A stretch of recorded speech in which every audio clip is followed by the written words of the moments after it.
Blanca et l'adieu. Extrait des mémoires qui n'ont jamais eu lieu d'un certain David Martin. 1. J'ai toujours envié la capacité d'oubli de certaines personnes qui ne voient dans le passé qu'un changement de saison ou une paire de vieilles chaussures qu'il suffit de remiser au fond d'une armoire pour les rendre incapables de retracer les pas perdus. Pour mon malheur, je me souvenais de tout, et tout se rappelait à moi. Je garde le souvenir d'une petite enfance de froid et de solitude, d'instants morts passés à contempler le gris des jours, et du miroir noir qui ensorcelait le regard de mon père. Impossible de me souvenir du moindre ami.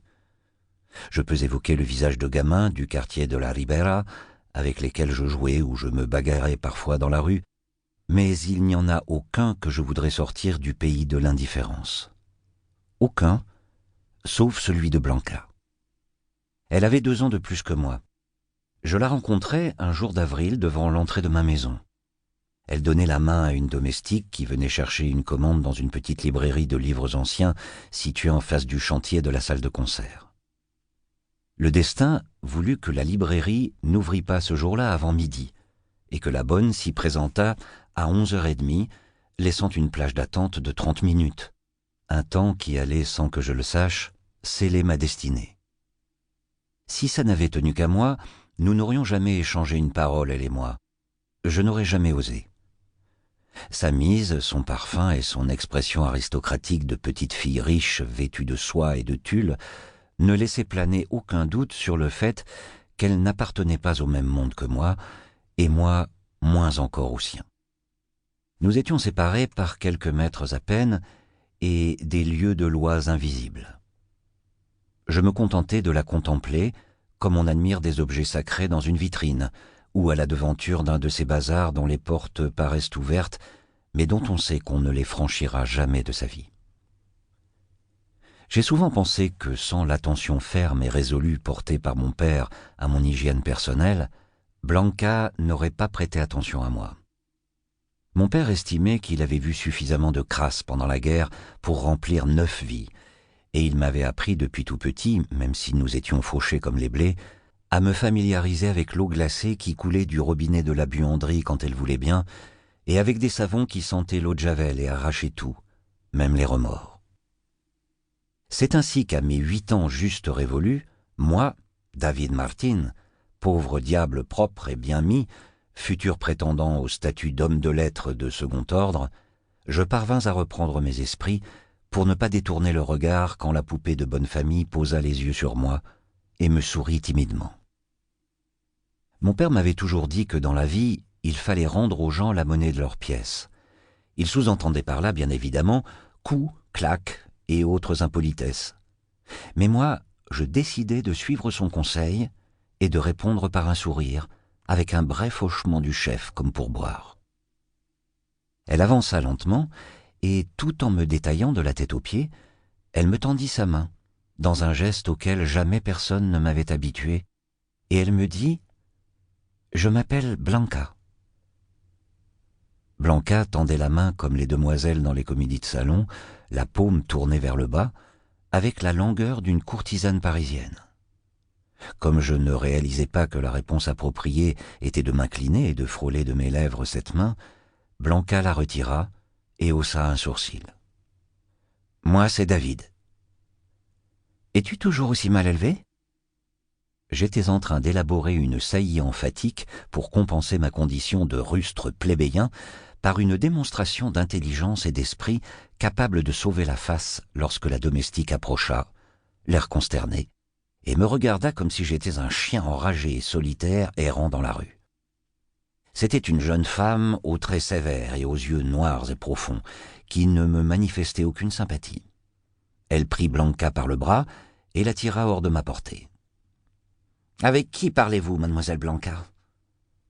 Votre père n'aime pas que vous adressiez la parole à des étrangers, vous le savez bien.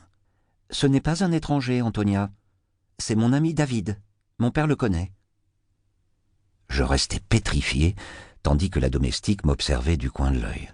« David comment ? » ?»« David Martin, madame, pour vous servir. »« Personne ne sert Antonia, David. C'est elle qui nous sert. Pas vrai, Antonia ?» Ce ne fut qu'un instant, un geste que personne n'aurait pu remarquer à part moi, qu'ils l'observaient attentivement. Antonia lança un bref regard noir à Blanca, un regard empoisonné de haine qui me glaça le sang et qu'elle s'empressa de dissimuler derrière un sourire résigné, secouant la tête pour ôter toute importance à l'affaire. « Des gamins !» marmotta-t-elle tout bas, en repartant vers la librairie qui ouvrait enfin ses portes. Blanca fit alors le geste de s'asseoir sur le pas de la porte. Même un blanc-bec comme moi savait qu'une robe comme la sienne ne pouvait entrer en contact avec les matériaux grossiers et recouverts de charbonnaille qui avaient servi à construire mon bercail. J'enlevai ma veste ravaudée et rapiécée et je l'étendis sur le sol à la façon d'un tapis. Blanca s'assit sur mon meilleur vêtement et soupira, contemplant la rue et les gens qui passaient. Antonia ne nous quittait pas des yeux depuis la porte de la librairie et je faisais comme si je ne m'en rendais pas compte. « Tu vis ici ?» demanda Blanca. Je signalai l'immeuble voisin en hochant la tête. « Et toi ?» Blanca me regarda comme si cette question était la plus stupide qu'elle eût entendue de sa courte vie. « Bien sûr que non. »« Tu n'aimes pas ce quartier ?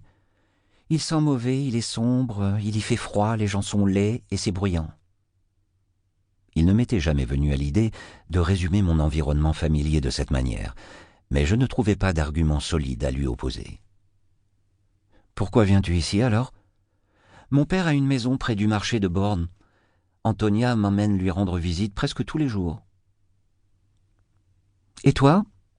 Où est-ce que tu habites ? » ?»« À Sarria, avec ma mère. » J'étais peut-être un garçon pauvre, j'avais tout de même entendu parler de cet endroit où, il est vrai, je n'avais jamais mis les pieds. Je l'imaginais comme une citadelle de vastes demeures, aux avenues bordées de tilleuls, de luxueuses voitures et de jardins luxuriants, un univers peuplé de gens comme cette petite fille, mais en plus grand. Aucun doute, elle vivait dans un monde parfumé et lumineux de brises fraîches et d'habitants beaux et discrets. « Comment se fait-il que ton père vive ici et pas avec vous ?» Blanca haussa les épaules et détourna le regard. Le sujet paraissait la gêner, et je préférais ne pas insister. « C'est seulement pendant un temps, » ajouta-t-elle. « Il reviendra bientôt à la maison. »« Bien sûr, » dis-je, sans savoir très bien de quoi l'on parlait, mais avec le ton de commisération de qui est né déjà vaincu et qui sait s'y prendre pour conseiller la résignation. « La Ribera n'est pas si mal, tu verras. Tu t'y habitueras. »« Je ne peux pas m'y habituer, je n'aime pas ce quartier, ni la maison que mon père a achetée. Je n'ai pas d'amis ici. » Je déglutis. « Je peux être ton ami si tu veux. »« Qui es-tu ? » ?»« David Martin. »« Ça, tu me l'as déjà dit. »« Je suppose que je suis quelqu'un qui n'a pas non plus d'amis. » Blanca se tourna et me lança un regard mêlé de curiosité et de réserve. « Je n'aime pas jouer à cache-cache ni au ballon, » prévint-elle. « Moi non plus. » Blanca sourit et elle me tendit à nouveau la main. Cette fois, je fis un gros effort et l'embrassai. « Est-ce que tu aimes les histoires ? » lui demandai-je. « C'est ce qui me plaît le plus au monde. J'en sais quelques-unes que peu de gens connaissent, » dit-elle. « Mon père les écrit pour moi. »« Moi aussi j'écris des histoires. Je les invente plutôt et je les apprends par cœur. » Blanca fronça les sourcils. « Voyons ça. Raconte-moi une. »« Maintenant ?» Elle fit oui de la tête, d'un air de défi. « J'espère que c'est pas une histoire de princesse, » menaça-t-elle. « Je déteste les princesses. »« Ben, il y a une princesse, mais elle est très méchante. » Son visage s'illumina. « Très méchante comment ? » 2. Ce matin-là, Blanca devint ma première lectrice, mon premier public. Je lui racontai du mieux que je pus mon histoire de princesse et de sorcier, de maléfices et de baisers empoisonnés dans un univers de sortilèges et de palais vivants qui rampaient tels des bêtes infernales dans les étendues désertiques d'un monde enténébré.